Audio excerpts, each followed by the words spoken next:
Chapter 2. With Friends Like These. As Mole walked back from Toad Hall later that day, his mind was in turmoil. How could Toad, that exciting and excitable animal, have got himself into such a sorry state? Mole recalled the many hours he had spent with Toad over the years. No matter what he was doing, Toad was always smartly dressed to the point of parody. Mole especially remembered Toad's obsession with large motor cars, and how he always dressed the part.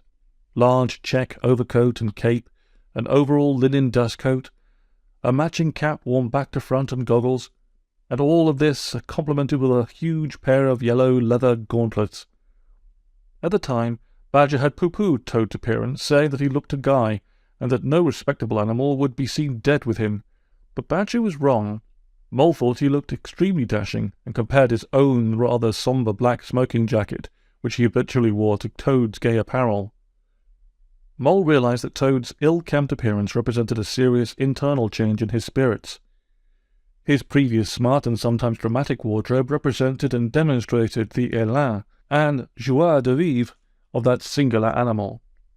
The bounce and swagger were perfectly displayed by loud tweed jackets, ample +4s, and the whole set off with a pink Leander Club bow tie. So what did it signify about Toad's emotional state that he was unwashed and ungroomed and wearing a sweater stiff with food droppings? And if Mole dared admit it, Toad, who always used a good cologne, was a bit smelly. Later that night, after their supper, Rat and Mole were sitting in front of a glowing fire, toasting their toes and sipping mugs of hot toddy. Mole had, of course, told Rat all about Toad and how he had found him. Since then, the two friends had talked of nothing else. There was much tut-tutting, and "what can we do?" and "what can have caused it?" Gradually their conversation petered out as each animal sat staring into the fire, thinking his own thoughts. Eventually Rat picked up the local weekly paper and thumbed through it in a desultory sort of way. Mole was half asleep when suddenly Rat sat bolt upright. "Now, listen to this," he said in a commanding manner. "Old Ratty, you're not going through the small lads again, are you?" said Mole sleepily. Rat loved to see what bargains there were to be had, although he rarely found one. "Be quiet," said Rat in an unusually stern tone. "Listen." Then he proceeded to read out the following advertisement from the Bankside Bugle. "A qualified counsellor is now able to receive new clients. Animals who have personal problems which are causing them unhappiness or distress may care to make an appointment. Telephone Heronry 576. "Well?" said the Mole, who had not been listening very attentively. "So what?" "You perverse and foolish animal," said the Rat, not for the first time. "Don't you see? This could help poor Toady." Mole was by now fully awake. "Surely you are not saying that Toad is in distress, are you? It's probably just a stomach upset. You know how Toad likes his food and drink." It must be admitted that Toad could sometimes overdo things, as he called it, and he had been known to drink more than was good for him. Rat and Mole rarely had more than a dry sherry or a glass of beer, and took a puritanical view of Toad's occasional bender.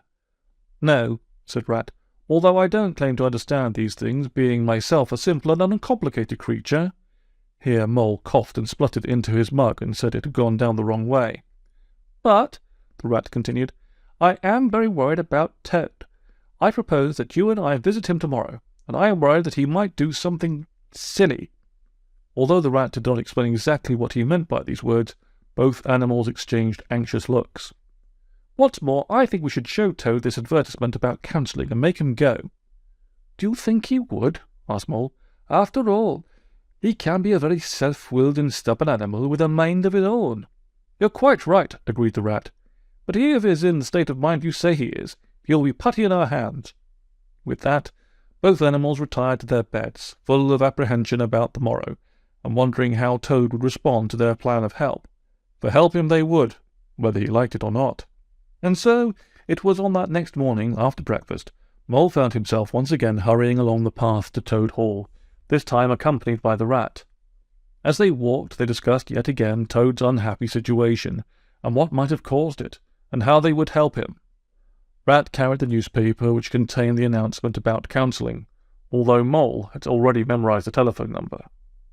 Suddenly, a deep voice somewhere to their left boomed out, "Ratty, my dear little man, and Moley, what are you two doing here?" Mole almost jumped out of his skin, but Rat said, "It's only Badger." And as they peered into the wood on their left, the striped head and then the rest of Badger appeared. "Well, Badger," said the Rat, "what a surprise! I thought you would be at home asleep." He stopped in mid-sentence. "I mean, working." "So I was," said Badger, "but I have some work to do here. In fact, it concerns a planning application, and as I am a member of the district council," Badger spoke these words in capital letters, "I thought I would walk over and examine the matter personally," he said in his kindly way. "But what are you doing here? You are both looking very serious." There was a clearing in the woods, and the three animals sat down, and Mole, helped by Rat, told Badger the sorry tale of Toad, and the state in which Mole had found him, and how, even at this minute, they were on their way to help that unhappy animal. Badger looked grim. "I am not in the least surprised," he said. "It does not behove one to criticize one's friends, but—" Mole had been waiting for this but. "I have seen this coming for a long time. Toad, although he has many excellent qualities, which I need not elaborate here, is essentially a weak and unstable animal, bereft of his friends who in the past have given him such good advice and told him precisely what he should do. He has let himself go, and given way to silly and morbid thoughts. I shall therefore accompany you on your errand of mercy. He must be told in no uncertain manner to pull himself together." Mole and Rat were heartened by Badger's positive manner and determination, and together the three comrades, arm in arm with Badger in the middle, walked purposefully towards Toad Hall. Fortunate Toad! Help was on the way.